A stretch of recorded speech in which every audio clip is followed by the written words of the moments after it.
If what you're doing is working, then keep doing it. I don't care if your schedule is written on your hand and it works well, I'd say keep doing it. Folks with ADHD are more likely to say something to their boss that gets them fired. I'm sure it's something every other coworker is also thinking, but most of the rest of them are able to remind themselves that it's nice getting a check every Friday, so they don't say it. It really is a double-edged sword, being smart or likable or really capable in particular ways. Obviously, it's a great asset and it enables you to do bigger, more interesting things. The downside of it is you can compensate with these other sort of gifts and it hid your ADHD symptoms, right? Hello and welcome back to the Smart ADHD Podcast. Today, we're taking a closer look at executive function and how it affects life with ADHD. Now, this can often be to do with planning, focus, and task completion, amongst other things. It can feel like we're negotiating constant hurdles in our lives, but understanding executive function can make a massive difference. I'm honoured to be joined again by Dr. Ari Tuckman. He's a psychologist, international speaker, and author, well known for his work in ADHD. With years of experience and several acclaimed books to his name, Ari brings a wealth of knowledge to help us untangle the complexities of executive function. He'll be sharing practical strategies and explain how we can better manage these challenges to make our daily life just a little smoother. Let's get on with it right now. Hello and welcome to Smart ADHD. Ari, it's great to have you back on the show. How are you doing? I am good, and I'm very happy to come and talk about this topic. Awesome. I'm looking forward to actually seeing you in person at the International ADHD Conference, which is happening in Anaheim later this year, which is great. And I'm still on this kind of journey. I'm no ADHD expert. I'm learning all these new words that I hadn't heard of before. And one of those words is executive function. And I'll be honest with you, Ari, I still, when people talk about it, it actually takes me a few seconds to remind myself what that is. And maybe that is actually an executive function problem. But what actually is executive function? And why is this an issue for people with ADHD? Yeah, executive functions became this buzzword some years ago. And I think if you're new to ADHD, it'll be a new idea. But even if you're old to ADHD, so to speak, you might have heard it a million times, but it doesn't necessarily mean that you really know what it means, like a lot of buzzwords. So I think it's important to have this conversation.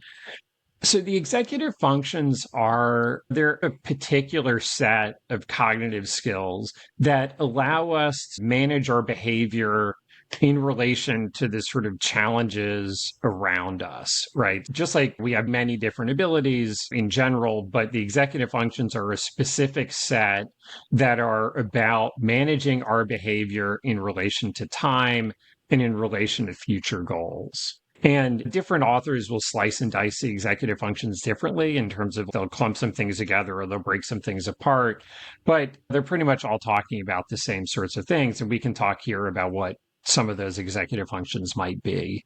Yeah, and I believe what I've read about, and you can correct me if I'm wrong here, that neurologically speaking, I'm using big words now, it's to do with the prefrontal cortex.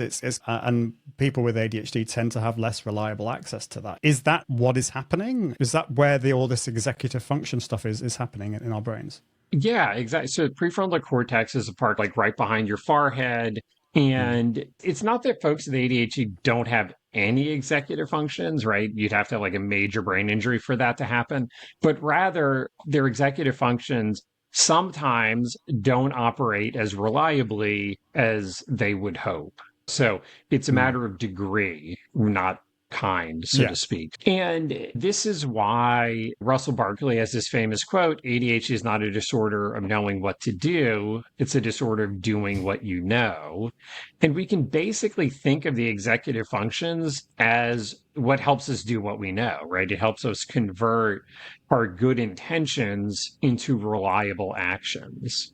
Yeah, no, that makes sense. What I find helpful here is to think about analogies or metaphors. And I've been thinking about the prefrontal cortex or executive functioning, it's almost like in a computer, it's like the RAM, the memory, the short-term stuff before it gets to storage. And it feels to me like my RAM is either not I need more RAM, or it's just not a little bit glitchy. That would be one way of looking at it. The other thing that I've been thinking about is like our brain is like a city, and the prefrontal cortex is like the control center, which communicates with the rest of the city. But the problem is that there just aren't enough network cables, so it gets overpowered. And so the analogy I've been working on is, well, it has to bypass some of that to what I call the Department of Emotional Affairs, otherwise known as, I believe it's called the limbic system. So that we tend to make decisions emotionally. Is that a kind of a reasonable analogy? What's actually going on? Is it a capacity problem that we've got? Yeah, I think this making the emotional response is what we talked about last time in terms of time management and feeling the future versus the present and all. But it's about coordinating and doing the best thing in that moment. There's lots of things we could do, but what's the best thing to do? So here's a real life example from yesterday. So yesterday, she takes out the dog. We have this fenced in garden where we let the dog do her thing. So she drops the dog, dumps the stuff for the compost, and then walks down to the mailbox and gets the mail and then starts flipping through the mail, which then hijacks her working memory, right? Her focus goes on the mail and bam, knocks out, wait a second, I'm supposed to get Molly on my way back. And then left her out there for like an hour until my son came home and felt awful about it. I mean, Molly was fine. It was a nice day, but that's a great example of kind of a working memory glitch, right? Ideally, her working memory in that moment would be holding in the back of her mind, remember the dog, right? But it got bam, knocked out. And again, like we all have these moments. When you lock your keys inside, it's because you forgot they were inside and not outside, right? Like we all have those moments, but that distractibility of ADHD is basically that. It's those like working memory glitches that happen. It's kind of almost like the glitch in the matrix, but not quite. You mentioned that we could look at some of the executive function tasks. What are the kind of things that we're talking about? You mentioned like working memory. So that's maybe remembering things in short-term memory. But what are the other things that are to do with executive function? Yeah. In this case, the example I gave, it was really short term. I mean, it was really like a minute or two of remembering. But there's also something called prospective memory. So prospective memory, meaning remembering forward into the future. And that could be something like, oh, when I get home, I have to ask my wife about the login for the whatever.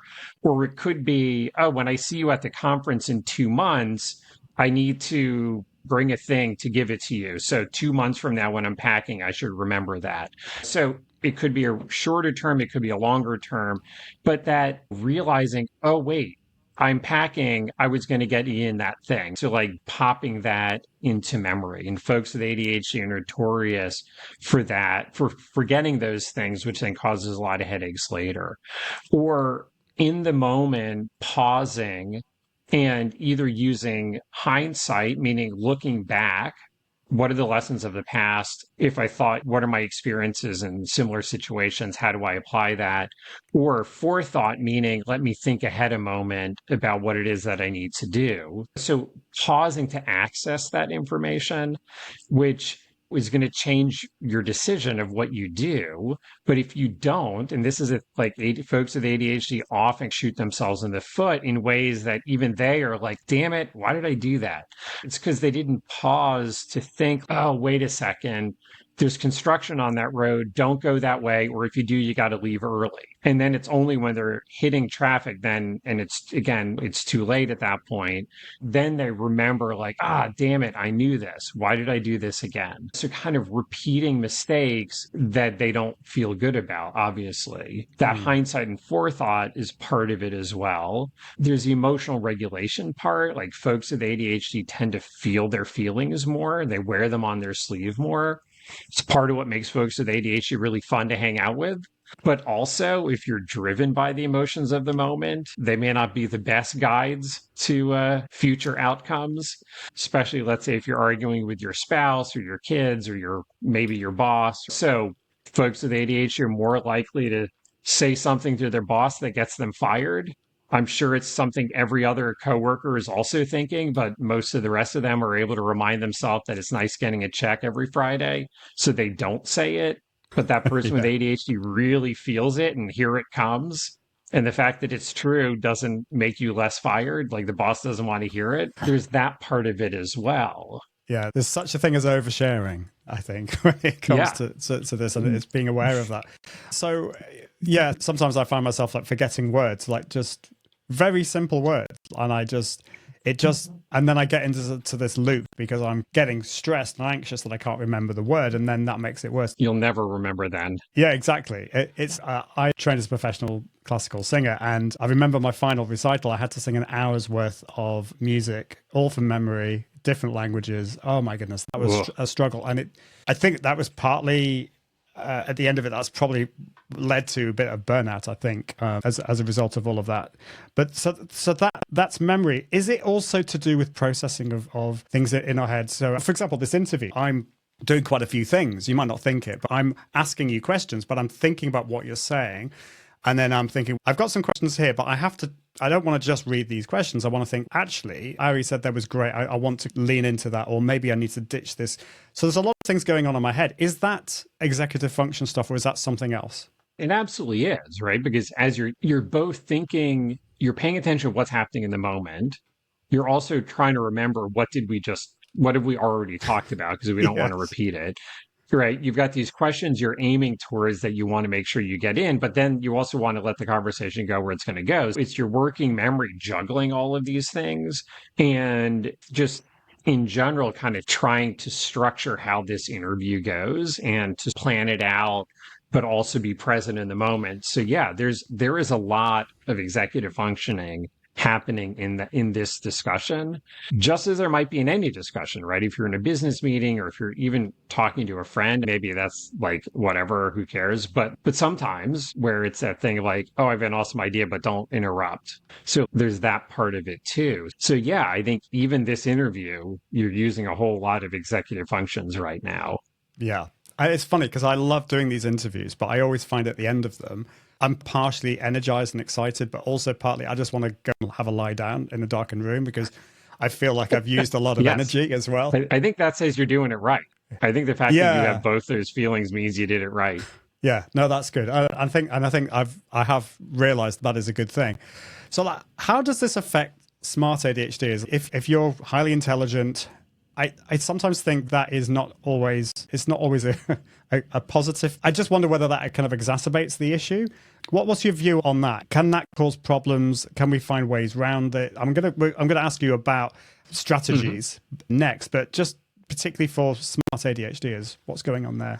It really is a double-edged sword, being smart or likable or really capable in particular ways. Obviously, it's a great asset and it makes life easier. It enables you to do bigger, more interesting things. So that's all good. The downside of it is, especially for younger people, not necessarily 6-year-olds, but let's say 15 or 25-year-olds, is you can compensate with these other sort of gifts, or as I say, you got by on smarts and charm and maybe a bit of luck, and it hid your ADHD symptoms, right? People are like, ah, she's fine. She's doing great. Yeah, sort of, but she's killing herself extra hours every night. The teacher loves her and gave her an extension, but seriously, she wasn't ready when it should have been. She's anxious or losing sleep or whatever. It can lead to more kind of struggle and suffering. I think it can also lead to stubbornly muscling through, right? Using your gifts to plow ahead rather than trying to find a better way. Or even being down on yourself about, I'm so smart, but I'm so stupid. Why do I keep doing this? Or why do I keep waiting until the last minute? It always sucks. Why do I do this? Or, quote, everybody else can do this so easily and quickly. Why does it take me so long? So all these sort of negative comparisons against, we would say, not actually real people. You're giving other people too much credit and yourself not enough. So there's a lot of sort of self-esteem hits associated with that as well. But this is all sort of the dark side, so to speak. Once you start to understand your ADHD and just understand yourself in general and see some of this stuff through a different lens, have better ways of managing it, feel more effective, right? Then all those smarts and other good qualities can be mostly a strength and not so much that other side of the coin. Yeah, definitely. I think, my experience before I was diagnosed, so undiagnosed ADHD, my self-esteem was rock bottom. I questioned my own intelligence because of all those things that you mentioned. And that's why I think, for me, that diagnosis took away so much guilt and shame. And yes, it was only the start of my journey, but that was a really positive thing. And so for people who, I would never tell anyone to get diagnosed, that's for them to decide. But from my own personal experience, it was a game changer for me. It was only the start of the journey. And yes, that was a dark time. We need to think about the positives moving forwards. And what are the kind of the strategies or the tips, or I don't really like the word hacks, but we know we've got an executive function issue due to the way our brains work. What are we going to do about that? We could wallow in our misery and just give up. That's not the best always way. An option. I'm sure you got some tips for us. Yeah, absolutely. I think it becomes a thing of knowing where you struggle, being honest about it.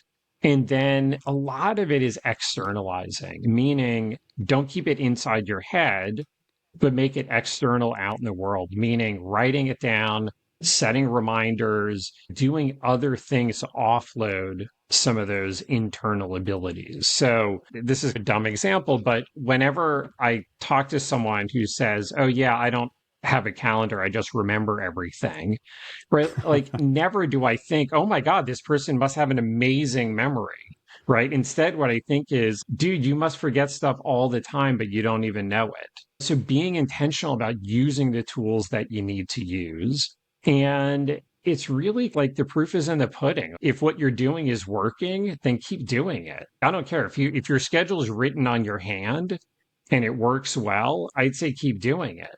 But if it isn't working well, then let's find something that works better. And I think that this is where a diagnosis of ADHD can be so helpful, because it cuts down the solutions that probably won't work, right? And it leads you to a shorter list of ADHD friendly strategies that are probably more likely to do the job. And even if you're not perfect, which you won't be, by the way, who cares? Even being half better is still better.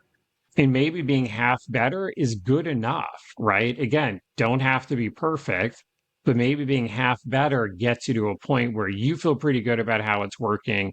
Other people feel good enough about how it's working, and life kind of moves on, right? So don't set this high bar that you're definitely not going to reach. Yeah, the curse of perfectionism. Not that I know anything about that. Moving on swiftly. Exactly. Thank you so much, Ari.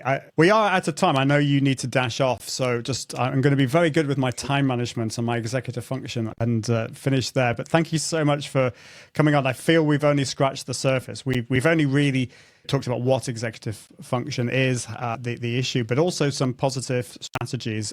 You have to come back on the show and talk a little bit more about that in the future. Thank you so much. You mentioned last time your website. All of that will be in the show notes. And of course, if you are in California in November, you can meet Ari in person. Yeah, awesome. It's a hell of a gathering. I think it's an amazing experience. It's better than you think it's going to be. And it's one of those things where the things will happen you didn't even know to think might happen, in the sense of the people you meet and the stuff that comes out of it. It's for people who have ADHD or family members with ADHD or people who provide services or content for folks with ADHD. So it's this giant family gathering. And I don't know, everybody there is awesome and friendly and supportive. And it ends with a party on Saturday night. Like, why not come? So exactly. CHADD.org is one of the ways to get there. Yeah. Definitely. Well, all of that will be in the show notes at smartadhd.me. Thank you so much, Ari. It's been amazing. You've been so helpful, giving insight and some strategies and hope for the future, which there definitely is for those of us who are navigating our lives with ADHD. Thank you so much. Absolutely. Thanks for the work you're doing. And thank you for plugging us into your ears, for watching us on the YouTubes. And until next time, I encourage you to be smart with your ADHD. Toodaloo.